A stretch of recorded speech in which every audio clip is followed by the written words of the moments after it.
Hello friends, this is Anchal and I welcome you all on Adda247 with a topic that is miscellaneous. तो आप सभी को मालूम है miscellaneous जो topic होता है that talks about different set of questions, right? जो एग्जामिनेशन में एक्चुअली में आपको अब क्या मिलने लग गया, अब आप डेफिनेट नहीं हो सकते हो कि 5 नंबर का ये आएगा, 3 नंबर का ये आएगा, 10 नंबर का ये आएगा. You not definite about this, right? अब आपके पास अगर एरर डिटेक्शन आने वाला है तो एरर डिटेक्शन हो सकता है 3 आ जाए, हो सकता है 4 आ जाए, हो सकता है 5 आ जाए. पैराफिलर्स हो सकता है 3 आ जाए, फिर उसके बाद सेंटेंस इंप्रूवमेंट हो सकता है सिर्फ 2 ही आ जाए, फिर रीडिंग कॉम्प्रीहेंशन 5 ही नंबर का आ जाए, क्लोज टेस्ट 5 मार्क्स का आ जाए, है ना. तो miscellaneous question is a collection of question जो काफ़ी सारे क्वेश्चन होंगे और एग्जाम में आपके आ सकते हैं. ठीक है, आज का जो टॉपिक है उसमें हम एरर डिटेक्शन सॉल्व करने वाले हैं. ठीक है, this will be based on new pattern. पहली चीज़, नए पैटर्न के ऊपर बेस्ड है ये. ठीक है, दूसरा जो कंडीशन है दैट इज पैराफिलर्स. पैराफिलर्स आप सबको मालूम है, this is all together new exercise. तो एक्सरसाइज ही नहीं है. ठीक है, फिर वी हैव कनेक्टर्स. कनेक्टर्स बोल लो या फिर किसी को कोई स्टार्टर्स भी बोलता है इसको, उसको बोल लो. ये भी एक्सरसाइज आपकी पूरी एक्सरसाइज ही नहीं है, नया चीज़ आया है. And then you have rearrangement. Rearrangement is based on new old pattern. ठीक है, ये ओल्ड पैटर्न पे बेस्ड है. अब करना क्या क्या है ये देख लो. न्यू पैटर्न जो एरर डिटेक्शन हमने बताया आपको, उसमें दिया क्या गया है. Now here you are presented with 5 sentences. ठीक है, आपके पास 5 सेंटेंसेस है. 5 डिफरेंट सेंटेंसेस आर गिवन. ठीक है, 5 अलग अलग सेंटेंसेस दिए गए हैं. 5 अलग सेंटेंसेस, आपस में कोई लेना देना नहीं है इन सेंटेंसेस का. ठीक है, you have to find one sentence which is error free. एक ऐसा सेंटेंस ढूंढो जिसमें एरर ना हो. हम पहले क्या करते थे, हमें वो पार्ट, वो सेंटेंस ढूंढना होता था जिसमें एरर होती है. यहां पर हमें क्या ढूंढना है, वो सेंटेंस जिसमें एरर नहीं है, एरर फ्री है. ठीक, पहली चीज. दूसरा, पैराफिलर्स है. पैराफिलर्स में अगेन आपको क्या मिलता है, पैराफिलर्स का एक्चुअली मतलब क्या होता है, let's talk about that. You have a paragraph given. आपके पास एक पैराग्राफ दिया गया है, सपोज 2 से 3 या 4 लाइनों का. अब इन लाइन्स के बाद आपको ऑप्शंस मिले हैं. ठीक है, पैराफिलर स्टार्टिंग का भी हो सकता है, मतलब स्टार्टिंग का एक सेंटेंस हटा दिया गया, वो ढूंढना है. लास्ट सेंटेंस का भी हो सकता है, लास्ट सेंटेंस हटा दो, और कहीं बीच में भी एक सेंटेंस रिमूव किया जा सकता है. तो पैराफिलर्स बिगिनिंग का सेंटेंस भी पूछ सकते हैं, एंड का सेंटेंस भी पूछ सकते हैं, और मिडिल का सेंटेंस भी पूछ सकते हैं. बट एक चीज़ जो आपको ध्यान रखनी है, the one thing that you need to focus and that you need to take in your mind is, जो भी क्वेश्चन होगा उसका अगर लास्ट पार्ट होगा तो इनमें से try to find out one sentence which concludes the paragraph. एक सेंटेंस ऐसा ढूंढने की कोशिश करो जो पैराग्राफ को कंक्लूड करे. If it's the first sentence, तो beginning that means introduction of something shall be placed here. और लास्ट में अगर आपका मिडिल वाला सेंटेंस पूछा गया है तो मिडिल वाला सेंटेंस क्या डिफाइन करता है कि दो चीज़ों को कनेक्ट करने वाला कोई एक ऐसा सेंटेंस आपको ढूंढना है. ठीक है, तो यहाँ पर पैराफिलर्स का ये पैटर्न हो गया. ठीक, तीसरी चीज है कनेक्टर्स या starters. Now here what you have is generally क्या दिया होता है, आपके पास एक सेंटेंस दिया है, then you have the second sentence. ठीक है, अब इसके बाद आपको 3 ऑप्शंस दिए गए हैं to start the sentence with. That means आपको सेंटेंस स्टार्ट जो करना है, आप इनमें से किसी भी एक ऑप्शन, किसी भी 2 ऑप्शन या किसी तीनों ऑप्शन से कर सकते हो. You can either use 1, you can either use 2, और you can use all the 3 sentences to start and join these 2. इनको स्टार्ट इससे करोगे, सपोज करो इससे स्टार्ट किया तो आपका सेंटेंस बना. स्टार्ट इससे करोगे लेकिन दोनों सेंटेंस आगे मिल जाने चाहिए, सेकंड सेंटेंस भी आपका बन जाना चाहिए. ठीक है, so these are second sentence connectors या फिर बोले सेंटेंस स्टार्टर्स. फिर रीअरेंजमेंट दिया गया है. Rearrangement you all know 5 to 6 sentences होंगे. All are given in jumbled form.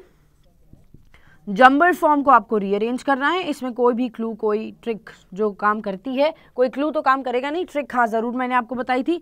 2 things are there. Logical pair बना लो, या तो आप पेयर बना लो या तो आप एलिमिनेशन मेथड के थ्रू हेल्प ले लो. और कभी कभी ऐसा भी होता है आपको दोनों का यूज़ करना पड़ता है एक क्वेश्चन को सॉल्व करने के लिए. So these are the 4 exercises that we are going to solve today. ये 4 एक्सरसाइजेज हम यहाँ पे सॉल्व करने वाले हैं. एरर डिटेक्शन, पैराफिलर्स, कनेक्टर्स और रीअरेंजमेंट, जिसमें से 2 तो बिल्कुल ही नहीं है और एरर डिटेक्शन का नया पैटर्न है. तो लेट्स बिगिन विद दिस और देखते हैं अपना पहला question on screen that is based on error detection new pattern. तो देखो यहाँ पर क्वेश्चन आ गया. It says the inconvenient truth is that the underlying fundamentals have not changed. तो देखो सबसे पहला सेंटेंस ये दिया है. तो हमने जो कि आपको बताया है एरर डिटेक्शन के क्वेश्चन में करना क्या है, यहाँ पर you have to find one sentence which is error free. Error जिसमें ना दिया गया हो वो सेंटेंस ढूंढना है, ठीक है। तो कह रहे इनकन्वीनियंट ट्रूथ जो है, तो ट्रूथ बताया, ट्रूथ कैसा है, इनकन्वीनियंट है, ठीक है। इज दैट, ट्रूथ है तो सिंगुलर है, इज लगा हुआ है, absolutely correct. That the underlining fundamentals, now fundamentals are plural, plural fundamentals है, प्लूरल हैव है, करेक्ट।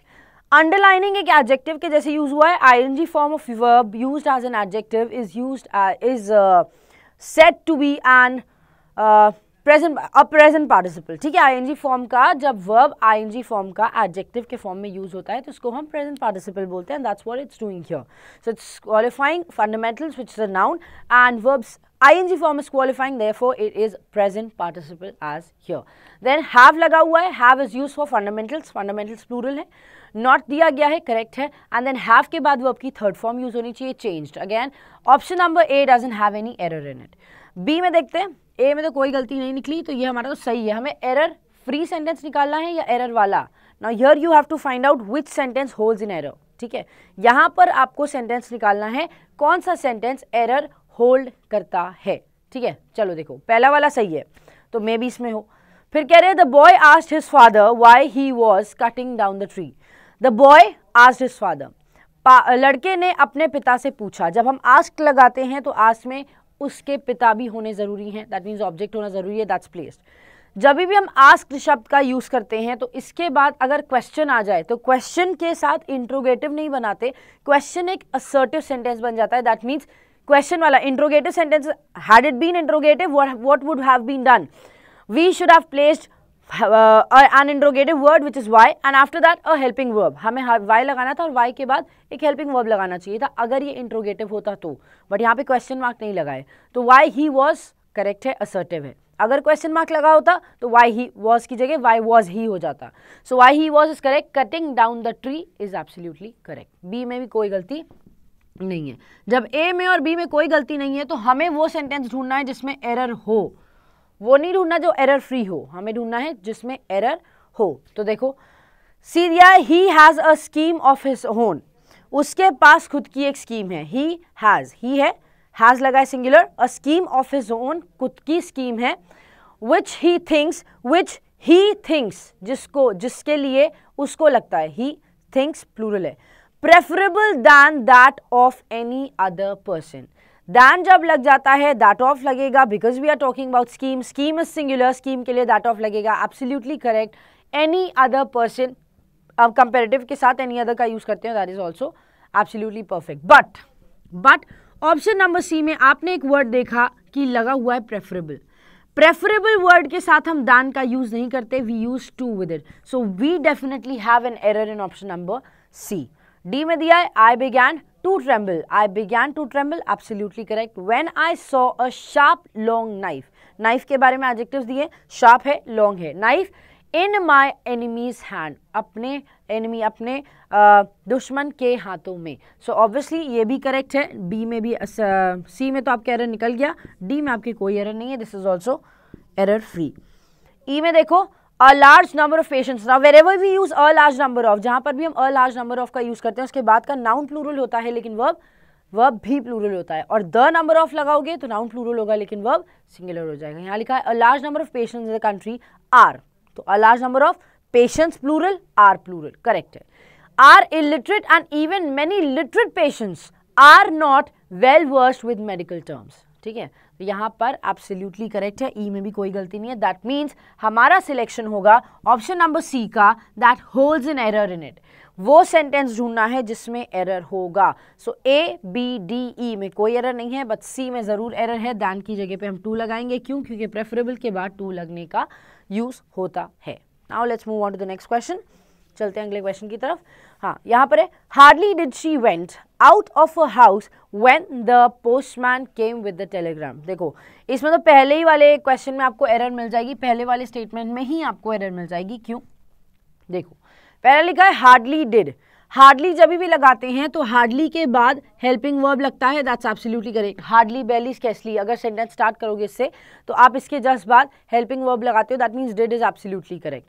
लेकिन डू, डज और डिड जहां लग जाता है, डू, डज और डिड जहां लग जाता है, इसके बाद वर्ब की फर्स्ट फॉर्म लगी है, ठीक है। हार्डली डिड शी वेंट, तो वेंट का यूसेज क्या है, दिस इज एब्सोल्युटली इनकरेक्ट। आप क्या लगाओगे, आप गो का यूज करोगे। वर्ब की फर्स्ट फॉर्म क्या होगी, गो होगी। तो hardly did she go out of her house when the postman came with the Telegram. तो डिड की वजह से हमें गो का यूज करना जरूरी है। तो ए में तो एरर हो गई। बी भी चेक कर लेते हैं, देखो बी में क्या दिया है, there were only 2 soldiers. Soldiers आप प्लूरल, वर लगा हुआ है, absolutely correct. But each soldier, तो ईच के जस्ट बाद नाउन लगाओगे तो वो सिंगुलर फॉर्म में होता है, एब्सोल्युटली करेक्ट। ईच के साथ आपका वर्ब भी सिंगुलर होता है, was absolutely correct, was equal to 5 policeman, absolutely ठीक। नेक्स्ट लिखा है, he wanted certain boys to make entry into the principal's chamber. कह रहे हैं वो चाहता था कि कुछ लड़के एंट्री लेकर जाएं प्रिंसिपल के चेंबर में, absolutely correct. Then but for your help no boys would have succeeded in an all India competition like this. तुम्हारी हेल्प के बिना, जब हम बट फॉर का यूज करते हैं ना, तो बट फॉर का मतलब होता है विदाउट। बट फॉर जो दिया हुआ है डी में, बट फॉर का मतलब होता है विदाउट। तो कह रहे हैं तुम्हारी हेल्प के बिना कोई भी चैंपियनशिप पे सक्सीड ना हो पाता। So option number D is correct. फिर कह रहे हैं once we dwelt by the sea side but now we have settled ourselves in Mumbai. कह रहे हैं एक बार की बात है कि हम सी साइड पे रहते थे, लेकिन अब हम मुंबई के में सेटल हो चुके हैं। तो ऑप्शन नंबर ई में भी कोई गलती नहीं है। That means we have the error in option number A. That means do, does, did के बाद हम वर्ब की फर्स्ट फॉर्म लगाते हैं, as we do this with modal verbs as well. Modal verbs के साथ भी हम वर्ब की फर्स्ट फॉर्म लगाते हैं, तो यहाँ पर हमें वेंट को गो करना पड़ा, एंड देयरफॉर ऑप्शन नंबर ए गलत है, ठीक है। तो ऑप्शन नंबर ए ही हमारा आंसर भी होगा, क्योंकि हमें एरर वाला सेंटेंस निकालना है। चलिए अब चलते हैं तीसरे क्वेश्चन की तरफ। Let's have the third question on screen. It says this photograph was comparatively good than that which he had kept in his purse. कह रहे हैं ये जो फोटोग्राफ है ये उससे बेहतर है जो उसने अपनी पर्स में रखी हुई है। तो this photograph is singular, was is singular, again correct. Comparatively good, good is an adjective. Adjective को जो क्वालिफाई करता है वो एडवर्ब होता है, तो good करेक्ट है, एडजेक्टिव लगा है। गुड के पहले कंपैरेटिवली लगा है, वो भी एडवर्ब है, वो भी करेक्ट है। तो एडवर्ब के बाद एडजेक्टिव करेक्ट। बट एक चीज कंपैरेटिवली बेटर अगर लगा देता तो गलत हो जाता, क्योंकि कंपैरेटिवली का मतलब क्या हुआ, आप कंपेयर कर रहे हो, फिर बेटर का मतलब भी कंपेयर हो जाता। सो कंपैरेटिवली शब्द के साथ आप वर्ब की फर्स्ट फॉर्म यूज करते हो, एडजेक्टिव का पॉजिटिव डिग्री यूज करते हो, इसलिए वाज कंपैरेटिवली गुड दैन। अब कंपैरेटिवली लगा है, कंपैरिजन करें तो दैन का यूज तो जरूरी है भाई, than that which had kept in his purse, ठीक है। एक में ए वाले सेंटेंस में हमें कोई गलती नहीं लगी। बी में देखो क्या दिया है, he has not only built this big theater but he has also he has not only built this big theater, उसने ना सिर्फ ये बड़ा थिएटर बनाया है बल्कि he also built a few bungalows in the city. Now अगर हमारे पास, हमने कहा कि उसने ना सिर्फ ये बड़ा थिएटर बनाया है, तो जब भी हमारे पास दो मेन वर्ब्स होते हैं, as we have in this sentence, built यहाँ भी दिया है, बिल्ट यहाँ भी दिया है, दो मेन वर्ब्स अगर हैं, यहाँ भी मेन वर्ब है, यहाँ भी मेन वर्ब है, और दोनों ही से रिलेटेड हैं, और एक ऑक्सिलरी है, तो वो ऑक्सिलरी यहाँ भी यूज होनी चाहिए और इधर भी यूज होनी चाहिए। तो हमने जैसे पहले लगा रखा है ही हैज़ नॉट ओनली लगा रखा है, उसी तरह से यहाँ पर ही हैज़ ऑल्सो का यूज होना चाहिए, यहाँ पर हैज़ का यूज होना चाहिए। तो ऑक्सिलरी को दोनों जगह यूज करना भी जरूरी होता है। सो बी में हमारे पास गलती है, क्यों, he has not only built this big theatre but also but he has also built a few bungalows in this city. Next question है आपका, he felt happy to learn that his younger brother had got a prestigious job in his bank. इसमें कोई गलती नहीं है। Since they were not aware of the consequences, जो कि वो कॉन्सिक्वेंसेज के अवेयर नहीं थे, they might have asked you to transgress this social decorum. इसमें भी कोई गलती नहीं है। Having reach the station you may buy your ticket and wait for the train for new. ठीक है, चलो यहाँ पर अब आपके पास जो एरर थी वो ऑप्शन नंबर बी में थी, वो आपको पता चल गई। तो अभी हमारे पास सबसे पहले क्वेश्चन का आंसर था सी, दूसरे का ए और लास्ट का था बी। ये एरर डिटेक्शन की एक्सरसाइज आपकी कंप्लीट होती है। नेक्स्ट मैंने आपसे कहा कि पैराफिलर्स होंगे, तो अब हम आते हैं अपनी फुल स्क्रीन पर और देखते हैं अपना क्वेश्चन। पहले आप पैराग्राफ को पढ़ो और उसके बाद आइडेंटिफाई करो कि उसके बाद जो स्टेटमेंट लिखा हुआ है वो स्टेटमेंट किस चीज़ के लिए लिखा है। ठीक है, तो चलिए देखते हैं फोर्थ क्वेश्चन। लिखा है however it does not do to put all the blame on our colonial inheritance or its neoclonic colonial cultural ramifications. The main reason why such prejudices predominate in Indian caste circles have to do with international reasons. Dash before the British brought us stories of African cannibalism, we had our own stories of cannibalism associated from classic exits texts down to some current chitra comics with dark-skinned, non-Aryan looking creatures. Then, similarly, the way we have often treated Aboriginal women in India, partly because their dress codes and social mores differ from mainstream Hindustani, Hindu as well as Muslim ones, is simply shocking. So, यहाँ पर हम बात कर रहे हैं किसकी? We are talking about the people living in India, हम लोगों की बात कर रहे हैं जो इंडिया में ऑलरेडी रहते हैं, उन लोगों की बात कर रहे हैं, ठीक है। अब उन लोग की बात तो कर रहे हो, लेकिन हमारा जो ऑप्शन है दैट इज या फिर ब्लैंक जो दिया है वो हमारे ब्लैंक दिया है पैराग्राफ के बीच में, और पैराग्राफ के बीच का ब्लैंक का मतलब आपको पहले और लास्ट वाले पार्ट से दोनों से उसको कनेक्ट करते हुए यूज करना होगा, ठीक है। देखो पहला ऑप्शन क्या दिया है, because I know from having travelled with black Europeans. देखो सबसे पहले हम पैराग्राफ की मीनिंग समझ लेते हैं। However it is not put to कह रहे हैं इसका मतलब ये समझ लो कि इसका कोई मतलब नहीं है all the blame on our colonial inheritance, हमें कॉलोनियल इनहेरिटेंस को सब पूरी तरह से ब्लेम नहीं करना चाहिए, या फिर उसका नियो कॉलोनियल कल्चरल रामिफिकेशंस को ब्लेम नहीं करना चाहिए। The main reason why such prejudice predominate in Indian caste circles are to do with internal reasons. कह रहे हैं ये सब चीज़ें जो यहाँ पर उपलब्ध हैं, ये सब चीज़ें जो यहाँ पर इतनी ज़्यादा मशहूर हैं, इसका रीज़न क्या है? इंटरनल रीजंस है। दैट मीन्स जो हम इस समय बिहेव करते हैं, that is the main reason behind it, ठीक। फिर कह रहे हैं dash before the British brought this story brought stories of African cannibalism. कह रहे हैं स्टोरीज जो ब्रिटिशर्स लेके आए थे, किसकी? अफ्रीकन कैनिबलिज्म की। कैनिबलिज्म मतलब होता है वो इंसान जो दूसरे इंसान को मार के खा जाए। अगर उसकी बात करें तो we had our own stories of cannibalism. उससे पहले ही हमारे पास खुद की स्टोरीज थी इन सब चीज़ की, associated from classic text down to some current Chitra comics. चाहे वो क्लासिकल टेक्स्ट की बात कर लो, मतलब जो चीज़ें पहले लिखी गई उनकी बात कर लो, या फिर जो करंट चित्र कॉमिक्स आते हैं उनकी बात कर लो। Dark skinned man, non Aryan looking creatures जिनको कहा जाता था। Similarly the way we have often treated aboriginal women in India, जिस तरह से हमने वुमेन को अबॉरिजिनल ट्रेड किया है, that means they are not original in terms. Partly because जिनका जो ड्रेस कोड है और सोशल मोड्स है वो डिफरेंट है हिंदुस्तानी पीपल से। हिंदुस्तानी का मतलब हो गया the people living in India, is simply shocking, वो काफ़ी ज़्यादा शॉकिंग है, ठीक है। पहला दिया है because I know from having travelled with black Europeans and spoken to Africans in India and. अच्छा ठीक है, ब्लैक यूरोपियंस की बात कहाँ से हो गई? हम तो यूरोपियंस की बात कर नहीं रहे हैं, हम अफ्रीकन्स की बात कर रहे थे, लेकिन अफ्रीकन्स का कह रहे हैं कि बस ब्रिटिशर्स के लाने से पहले ही हमें ये चीज़ मालूम थी। फिर भी कह रहा है as a nation we are yet to face up the racism and sexism that runs through my many caste narratives. कह रहे हैं एक नेशन की तरह हमें अभी भी बहुत सारी चीज़ें देखनी बाकी हैं अगर हम रेसिज्म और सेक्सिज्म की बात करें। क्यों? रेसिज्म मतलब वो दूसरी कास्ट का और सेक्सिज्म मतलब वो दूसरी सेक्स का। That means if I am women तो सामने वाला मेल है तो मैन है, उसकी बात कर रहे हैं। तो बहुत सारी चीज़ें अभी देखनी बाकी हैं हमें। तो ऑब्वियसली बात है हम इंटरनल रीजंस की बात कर रहे हैं। क्यों इंटरनल रीजंस हैं? क्या? The problems related to sexism and the problems related to racism, ठीक है। तो B does make a sense, क्योंकि हमारी पहली बात हुई है इंटरनल रीजंस की और फिर उसके बाद हमने एसोसिएट किया है इसी रीजंस को ब्रिटिश के अफ्रीकन कैनिबलिज्म को लेके आने में। सी में दिया है there is an argument that the English worked out their initial theories of racism on the Irish before in tandem with other Europeans। तो अब यहाँ पर देखो कह रहे हैं यूरोपियंस की बात। अगेन यूरोपियंस का कोई लेना देना हमसे नहीं है, अभी हम इसको कनेक्ट नहीं करेंगे। फिर D of course many of us who have African black British और okay who have African, Black, British and African American friends and acquaintances cannot understand this blindness on the part of such politicians।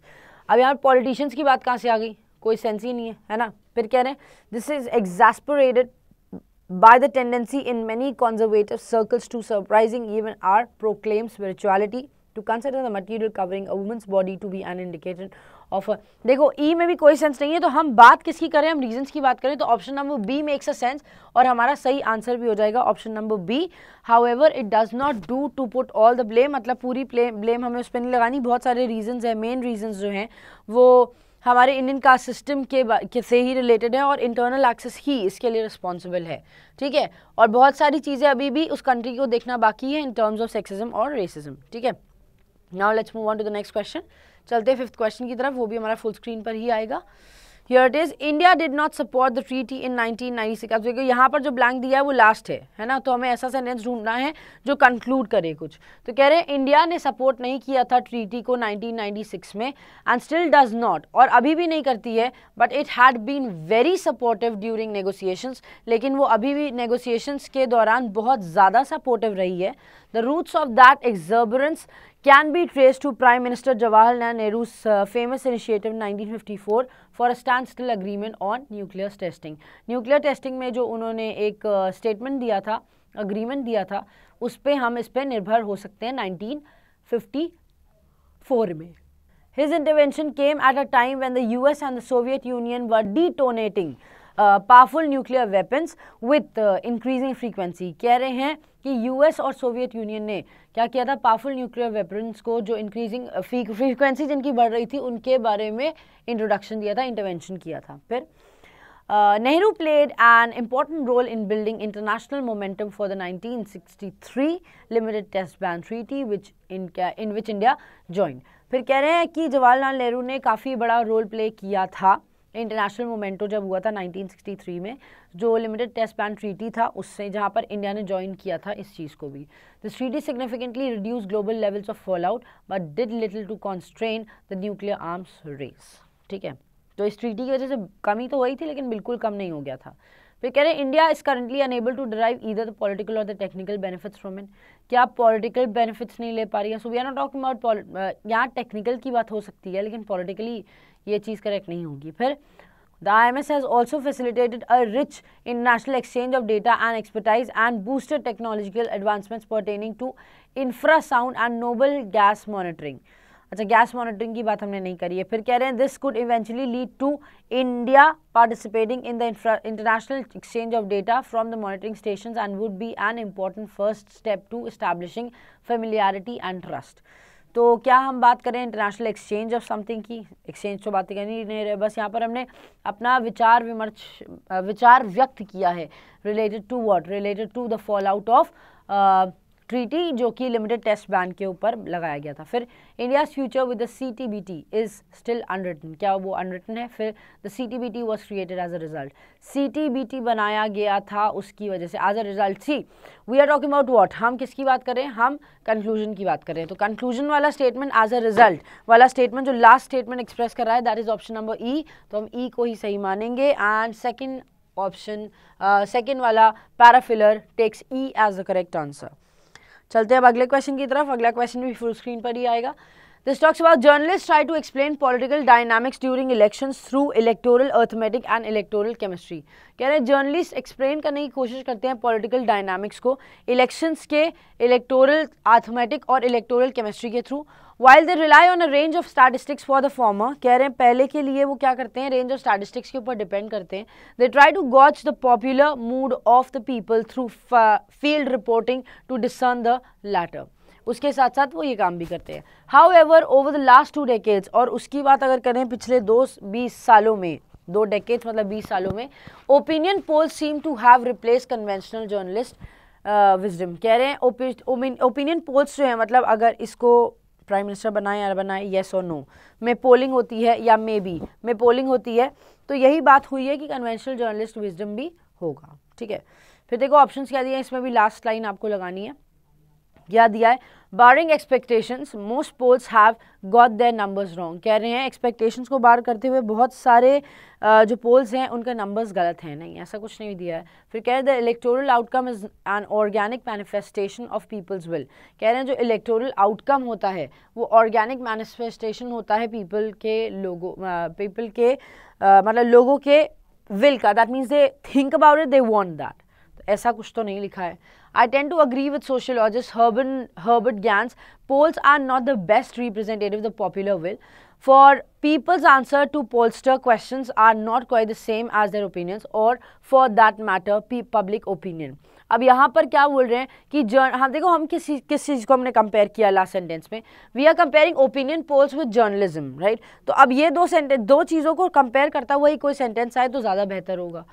D में दिया है media houses specially television channels began giving primacy to surveys both pre poll and post poll to capture the political trend. Again यहाँ पर media circle की ही बात हो रही है खाली, फिर हमने कंपैरिजन की बात नहीं करी, मीडिया सर्कल की बात हो गई, सिर्फ जर्नलिज्म की बात करें, ओपिनियन पोल्स की नहीं.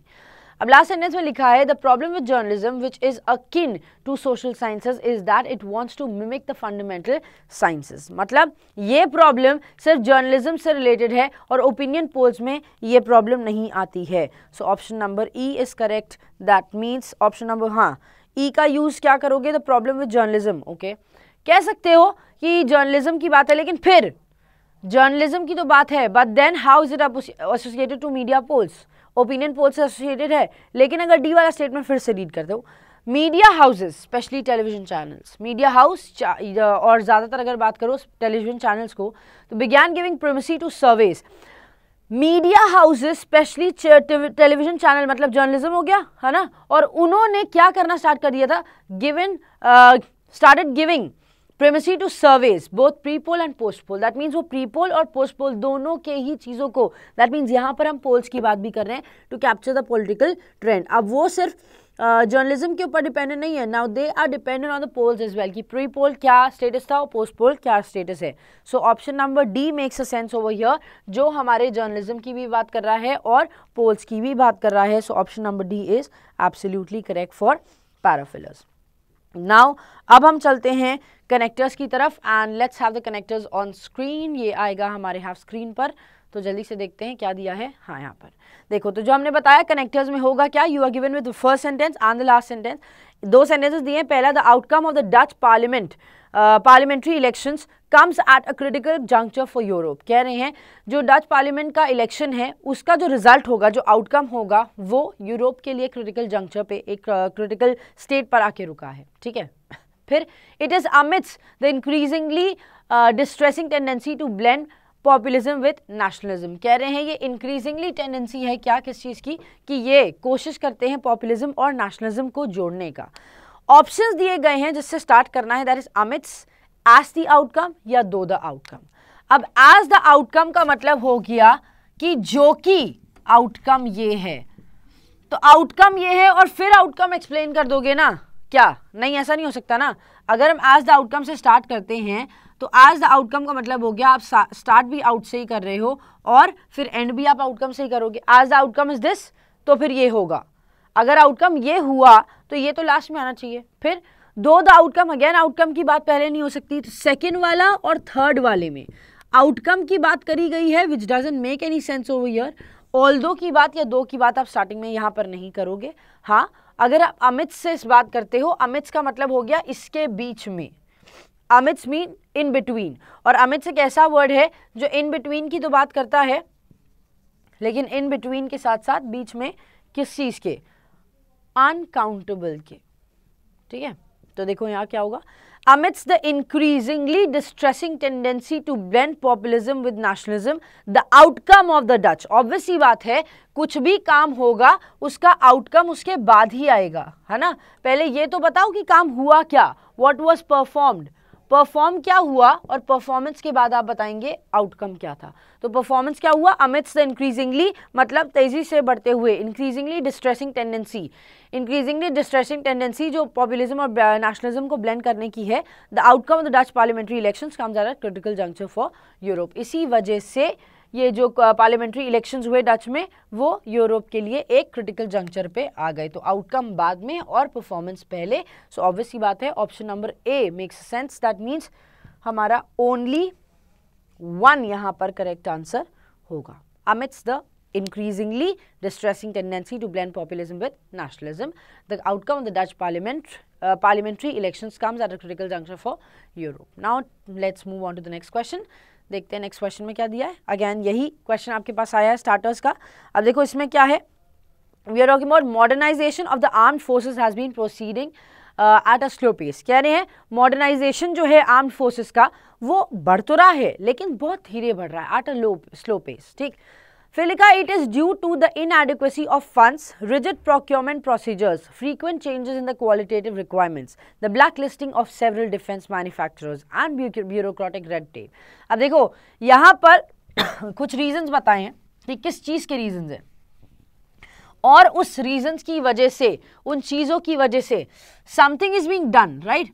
क्या हो रहा है, सम थिंग्स डन या परफॉर्म्ड, ये लिखा गया है सेकेंड वाले में, ठीक है। और फर्स्ट वाले में लिखा गया है उसकी वजह से क्या हो रहा है, there is a slow pace. So obviously बात आ गई कि आप इसको पहले लिखोगे और इसको बाद में। तो सेंटेंस स्टार्ट किससे हो रहा है, proceeding at a slow pace, proceeding at a slow pace. अब हमने क्या बोला कि स्लो पेस तो कॉन्सिक्वेंस है ना, कॉन्सिक्वेंस है तो वो बाद में आना चाहिए, है ना, कॉन्सिक्वेंस है तो बाद में आना चाहिए।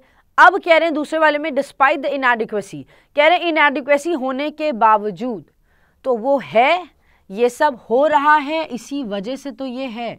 डिस्पाइट लगा दोगे तो डिस्पाइट का मतलब हो गया जो भी यहाँ मेंशन करने वाले हो, मतलब यहाँ सेकंड वाला ही आएगा क्योंकि inadequacy तो सेकंड में ही दी हुई है ना, inadequacy ऑफ फंड्स सेकंड में दी है। तो यहाँ पर अगर inadequacy आपने डिफाइन कर दी तो इसके बाद वाले में आप कॉन्सिक्वेंसेस डिफाइन नहीं कर सकते, बिकॉज अगर ये नेगेटिव हो गया तो आपको इसको पॉजिटिव करना पड़ेगा। और यहाँ पर ऑलरेडी नेगेटिव दिया हुआ है, frequent changes, rigid procurement procedures, inadequacy of funds और क्वालिटेटिव रिक्वायरमेंट्स हैं, ब्लैक लिस्टिंग है, तो यहाँ तो ऑलरेडी नेगेटिव है। और यहाँ पर भी नेगेटिव दिया है, क्यों, क्योंकि हम स्लो पेस परफॉर्मेंस की बात कर रहे हैं, तो डिस्पाइट तो नहीं लग सकता क्योंकि डिस्पाइट दो कॉन्ट्रडिक्टरी को एक्सप्लेन करता है। फिर लास्ट में दिया है ओइंग टू द inadequacy, तो ओइंग का यूज कर सकते हो, क्यों, ओइंग का मतलब क्या होता है, doing something which is in favour, है ना। तो कह रहे हैं ओइंग टू, दैट मीन्स इन सब चीजों के कारण। तो कह रहे हैं owing to the inadequacy of funds, rigid procurement procedures, frequent changes in the qualitative requirements, the black listing of several defence manufacturers and bureaucratic red tape, मतलब इन सब चीजों की वजह से modernisation of armed forces has been proceeding at a slow pace, और इस सब चीज की वजह से मॉडर्नाइजेशन स्लो पेस पे चल रही है। सो हमारा आंसर क्या हुआ, only 3 is our correct answer, ठीक है, only 3 is the correct answer here. Now let's move on the last question, that is the rearrangement का क्वेश्चन है, वो भी फुल स्क्रीन पर आएगा। जल्दी से देखते हैं क्या दिया हुआ है और उसका परफेक्ट सीक्वेंस बनाने की कोशिश करेंगे। तो चलिए देखते हैं अपना क्वेश्चन, हियर इट इज। इसको जल्दी से पढ़ो and try to find out. मेरे हिसाब से आप इसको पॉज कर लीजिए, पॉज करके आप अपने आप बनाने की कोशिश करें एंड देन आप इसके सोल्यूशन को देखिए। तो आई सपोज अभी आपने क्वेश्चन सॉल्व कर लिया होगा, ठीक है। क्या रहा है, apart from the potential, apart का मतलब हो गया कि आप इसके अलावा बात कर रहे हो, अलावा बात कर रहे हो, दैट मीन्स ये स्टेटमेंट आपका पहला तो नहीं हो सकता, राइट। फिर बी में देखो क्या दिया हुआ है, it says unless we go with nature we won't be able to survive any longer in Stephen Hawking's word the next 1000 years on this fragile planet. तो क्या, अच्छा देखो ये तो कॉन्सिक्वेंसेस बता दिया ना कि अगर हम ऐसा ना करें, या फिर कॉन्सिक्वेंस भी नहीं, ये तो सजेशन बता दिया गया, अगर हमने ऐसा नहीं किया तो ऐसा हो जाएगा। So this is suggestion. तो सजेशन तो तब दोगे जब आप कुछ भी लिख दोगे जो प्रॉब्लम है उसकी बारे में बात करोगे। तो कह रहे it all comes down to karma, कह रहे सब चीज कर्मा पे आती है। What goes around comes around, हर चीज जो तुम करोगे वो वापस तुम्हारे पर पलट के आएगी ही। Humans have committed mass deforestation, लोगों ने बहुत ज़्यादा डिफॉरेस्टेशन कर दिया, मतलब पेड़ों को काट काट के फेंक दिया है। Nature has rewarded us with climate change, और डिफॉरेस्टेशन की वजह से, मतलब कह रहे ना जो तुम करोगे वो वापस पलट के आएगी। तो तुमने डिफॉरेस्टेशन किया जिसकी वजह से नेचर ने रिवॉर्ड दिया हमें क्लाइमेट चेंज का। पहले कम गर्मी होती थी, अब बहुत ज़्यादा गर्मी हो गई क्योंकि डिफॉरेस्टेशन ज़्यादा हो गया है। अनएक्सपेक्टेड स्टॉर्म्स, मतलब कभी भी आंधी तूफान आ जाता है। वाइल्ड फायर्स, दैट मीन्स धूप इतनी ज़्यादा बढ़ गई, ग्लोबल वार्मिंग इतनी ज़्यादा हो गई है कि हमारे आइसबर्ग्स मेल्ट हो रहे हैं। और कभी भी वाइल्ड फायर्स मतलब फॉरेस्ट में आग लग जाती है, कभी भी लग जाती है और बहुत ज़्यादा आग लग जाती है। एंड सी लेवल्स, ऑब्वियसली जब हमने बोला आइसबर्ग्स पिघल रहे हैं, ग्लोबल वार्मिंग ज़्यादा हो रही है, तो आइसबर्ग्स से सी लेवल्स भी बढ़ रहे हैं, है ना। तो ये क्या किया आपने, जो किया डिफॉरेस्टेशन, उसकी वजह से इतनी सारी चीज़ें नेचर ने हमें रिस्पॉन्ड किया। तो सी तो इंट्रोड्यूस कर रहा है हमारे स्किल्स का और उसके क्या अफेक्ट्स हैं उसके बारे में, राइट, क्या इफेक्ट्स हैं उसके बारे में। फिर उसके बाद डी में देखो क्या दिया हुआ है, that's not just why, that's not, अब that points out something, right, that point out करता है तो ये भी पहला नहीं हो सकता। ई में बोला है today it all comes down to our lifestyle choices, कह रहे हैं आज ये हर चीज़ हमारे लाइफस्टाइल के चॉइसेस पे आ जाती है। Each of which corporations have insured have strong repercussions on nature, तो यहाँ टुडे की बात हो रही है, ये भी पहला स्टेटमेंट नहीं हो सकता। अब देखो हमारा इंट्रोडक्शन और एक्चुअली इस बारे में बात किस चीज़ से कर रहे हैं वो सी में स्टार्ट हो रहा है, तो सी वाला स्टेटमेंट सबसे पहले लिखेंगे हम। कहना क्या रहा है वो हमने अभी आपको बताया है, कह रहे हैं कि सब चीज़ें कर्मा पे आ जाती हैं, जो भी आप करोगे वो वापस पलट के आपके ऊपर आएगा ही आएगा। ह्यूमन जिन्होंने डिफॉरेस्टेशन किया उनको नेचर ने रिस्पॉन्ड किया है, कैसे, क्लाइमेट चेंज करके, स्टॉर्म्स का अनएक्सपेक्टेड आ जाना, वाइल्ड फायर्स और सी लेवल्स के थ्रू।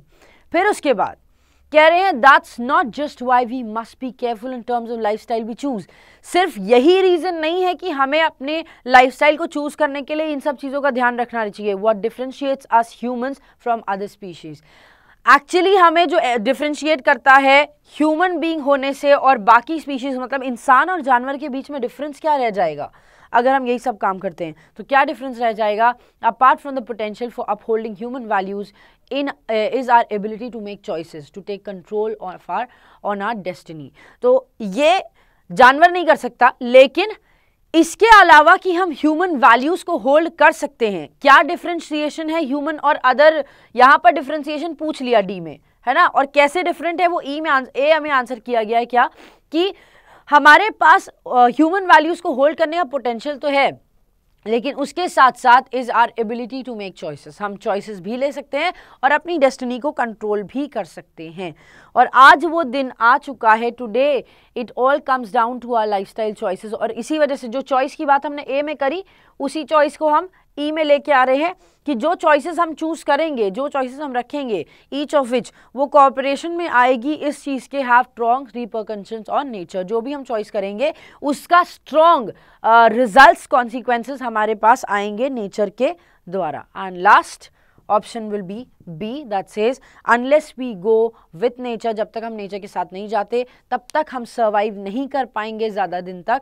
और जैसा कि स्टीफन हॉकिंग्स ने अपने वर्ड्स में कहा है, कहा था रादर, अब तो the next 1000 years on this fragile planet, मतलब आगे आने वाले 1000 साल इस प्लानट पे फ्रेजाइल प्लानट हो जाएगा। दैट मीन्स बहुत आराम से आप इसको नुकसान पहुंचा तो रहे हो अभी, लेकिन आगे आने वाले समय में वो काम नहीं कर पाएंगे, ठीक है। So the correct sequence is CDAEB, और यहाँ पर बात पता चल चुकी है किस चीज़ के बारे में हमने बात करी है।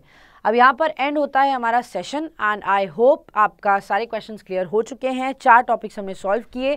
First was error detection, then we solve fillers या फिर बोल सकते हो पैराफिलर्स, फिर कनेक्टर्स, और लास्ट में एक रीअरेंजमेंट का क्वेश्चन। अब जितने ज़्यादा क्वेश्चंस आप सॉल्व कर सकते हैं उतने ज़्यादा क्वेश्चन सॉल्व करने की कोशिश करिए, और प्रैक्टिस अपनी कंटिन्यूस रखिए ताकि आपको एग्जाम में कोई भी डिफिकल्टी ना आए, आपका स्पीड भी बढ़े, आपकी अंडरस्टैंडिंग स्किल भी बढ़े, और आपको समझने में भी कोई चीज़ प्रॉब्लम ना हो। टिल देन हम लेते हैं आपसे अलविदा। Bye bye, take care of yourselves, keep watching us, keep loving us because we love you. Bye bye.